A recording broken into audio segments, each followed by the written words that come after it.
Depuis quelques temps, il n'y a pas moyen de parler de marketing par courriel sans parler de la fameuse loi C28.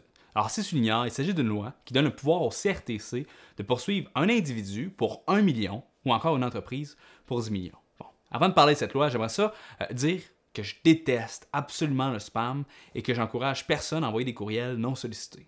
Ceci étant dit, je dois également dire que je trouve que cette loi-là est une aberration. Pourquoi? Eh bien, parce que l'esprit de la loi vise à contrer les courriels qui prétendent être notre institution financière, par exemple, et qui disent que vous devez changer votre mot de passe ou vos informations, ou encore les courriels de sites de rencontres qui disent que Gloria a un message pour vous, ou encore les courriels de citation que personne ne comprend, genre de Harry Potter avec un lien dedans qui font absolument aucun sens. Donc, pourtant, la loi, dans son application, frappe les petites et moyennes entreprises du Québec. Pourquoi? À cause qu'il y a 10 millions, là. C'est un chiffre qui fait peur sur un chaud temps, surtout quand tu n'as même pas ça comme chiffre d'affaires. $10 million! $10 million!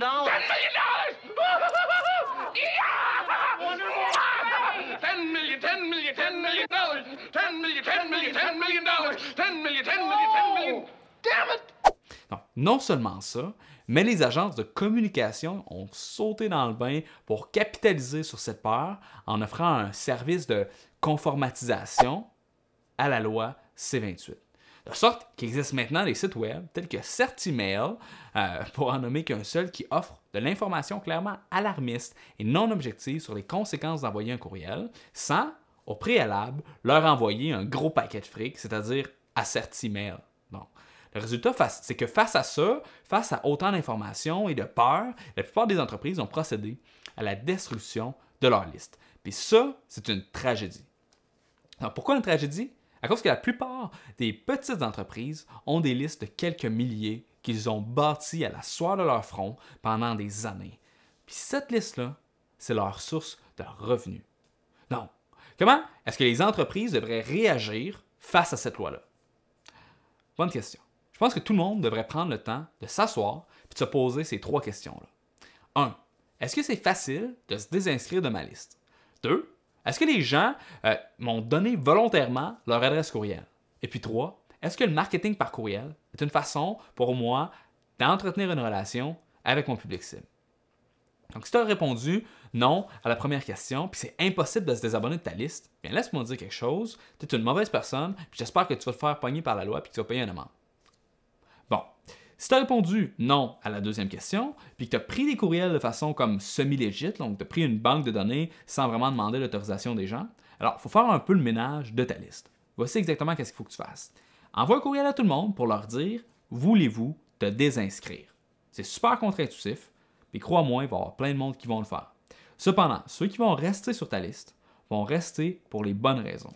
Tout ça, en plus de rehausser l'image de ta marque auprès de ces gens-là. À cause que ce genre de stratégie-là projette la confiance, l'intégrité, mais surtout le souci de la satisfaction et le respect de tes clients. Donc, la cerise sur le sundae, c'est que ça rend difficile de faire une plainte au CRTC après avoir reçu un courriel qui te demande si tu veux te désabonner. Donc, ça ne va pas faire en sorte que ta liste va magiquement devenir légale, mais ça va prendre un mot zélé pour aller se plaindre. Puis, il ne faut pas oublier que le CRTC, il fait les enquêtes en fonction des plaintes reçues. Donc, si personne se plaint, vous n'aurez jamais d'ennui. Alors, finalement, si vous avez répondu non à la dernière question, c'est-à-dire que tu n'as aucune intention d'établir de relation avec ton public cible par le biais de ta liste, mais j'ai juste une chose à te dire, c'est fais pas de marketing par courriel. Hein? Le marketing par courriel, c'est une façon d'amener le marketing relationnel, c'est-à-dire le marketing 1 à 1, à une échelle de masse. Donc, 1 à 1000, 2000, 3000, 4000. C'est une façon de multiplier facilement les relations uniques, honnêtes et authentiques que tu as avec ton audience. Donc, si tu ne respectes pas ta liste, rien de bon va se passer. Okay? Ça, c'est ma garantie personnelle.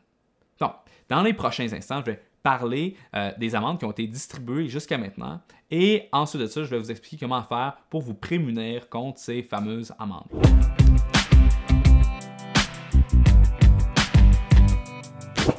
Après avoir dit tout ça, on va bien sûr me dire oui, mais Olivier, qu'est-ce que tu dis de l'amende de 1,1 million de dollars remise à l'entreprise québécoise CompuFunder?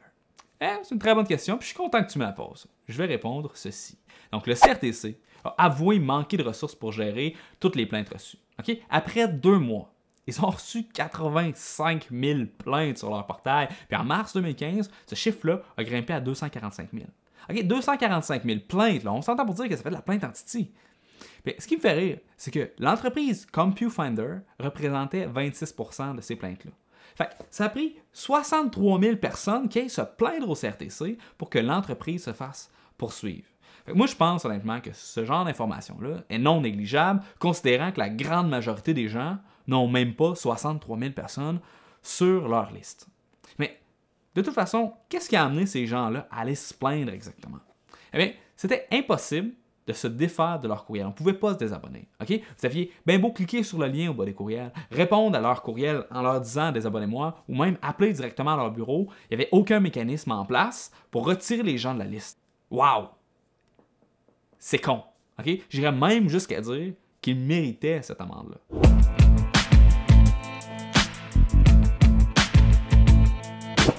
Mais bon, quoi dire de l'entreprise Plenty of Fish, qui est un site de rencontre gratuit qui a reçu une amende de 48 000 $ au mois de mars en 2015. Eh bien, cette entreprise-là a eu une amende, non pas à cause qu'elle envoyait du contenu aux gens sans leur consentement, mais bien à cause que le formulaire de désinscription était trop complexe. Je vous entends déjà faire comme « what » comme 48 000 pour un formulaire qui est mal fait, on dirait que c'est abusé comme amende. Sur quoi je vais te répondre ceci, va te faire un compte, puis après ça, essaye de te désabonner. Essaye de supprimer ton compte par la suite. J'ai fait le test. Puis la quantité d'informations qu'il demande est simplement spectaculaire. C'est même pas une blague, il y a un tutoriel sur YouTube pour se désabonner.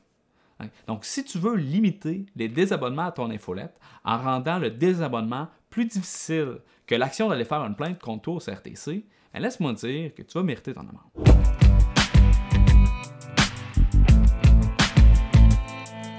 Donc, c'est bien beau de savoir que ceux qui se sont fait prendre par la loi C-28, c'était des imbéciles finis. Mais comment est-ce qu'on fait, nous, les entreprises honnêtes, pour se conformer à cette loi? Tu sais, juste au cas où.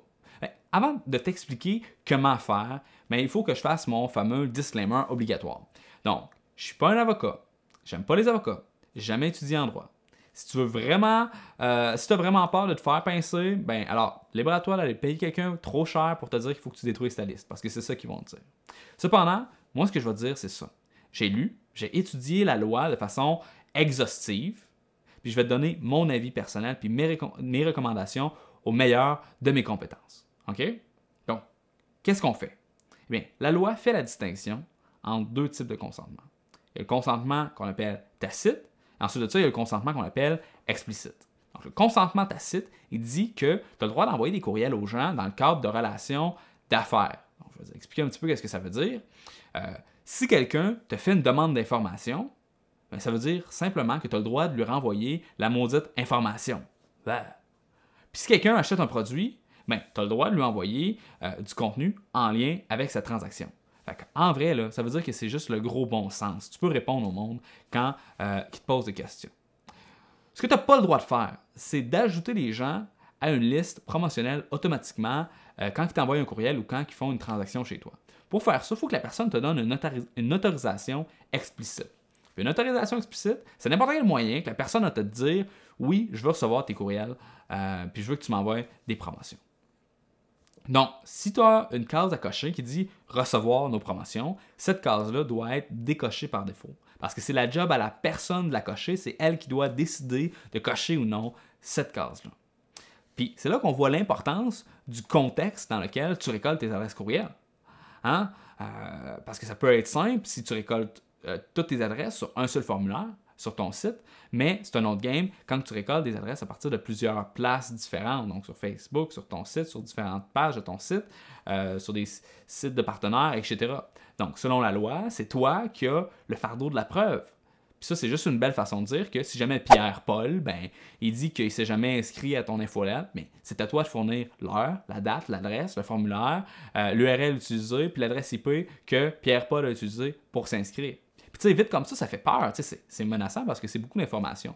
Sauf que dans les faits, ces informations-là sont capturées automatiquement par la plupart des grands logiciels de gestion de courriel.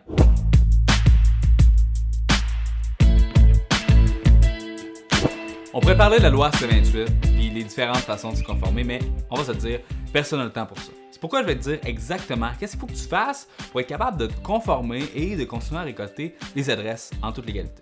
Donc, premièrement, il faut que tu utilises MailChimp pour gérer tes adresses courriel.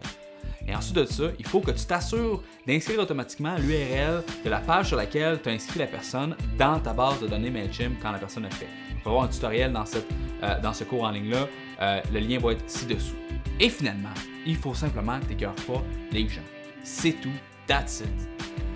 Probablement que tu as encore des questions parce que je sais que j'ai passé rapidement quelques minutes sur une loi qui prend des heures à lire. Okay? Probablement qu'il va y avoir un avocat qui va me dire que bon, j'ai oublié de parler de plein de choses importantes comme le délai que vous avez pour contacter quelqu'un sous le consentement tacite ou encore les critères et exceptions qui constituent le consentement tacite. Tu sais quoi? Tu n'as pas besoin de connaître la loi en profondeur avant d'être capable d'envoyer des courriels. Fais juste utiliser ton gros bon sens et respecter les gens sur ta liste. Si tu respectes les gens, tu vas être correct. Si jamais tu as des questions, probablement que tu en as, parce que bon, la vidéo a été relativement rapide face à la complexité du sujet. Donc, je t'invite à les poser dans la section commentaires ci-dessous. Il y a probablement d'autres personnes qui ont exactement les mêmes questions que toi. Et alors, ça va me permettre de te répondre et de répondre à tout le monde en même temps. C'est tout. J'espère que tu as apprécié. Moi, j'ai très certainement aimé la petite recherche qui venait avec cette vidéo-là pour aller se demander qu'est-ce que les gens ont fait pour se mériter une amende. Parce qu'on s'entend que c'était pas fort pour certains, même l'ensemble de ceux qui ont reçu des amendes. Alors, tout ça pour dire, continuez d'envoyer des courriels en respectant vos abonnés et en utilisant le marketing par courriel comme une forme de relation avec vos clients, avec vos prospects, avec des gens qui, potentiellement, peuvent vous référer des clients. Alors, c'est important de les respecter. Et si vous faites ça, tout devrait bien se passer.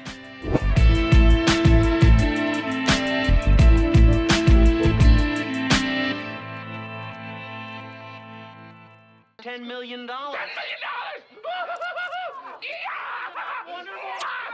$10 million, $10 million, $10 million, $10 million, $10 million, $10 million, $10 million, $10 million, $10 million, $10 million. Damn it!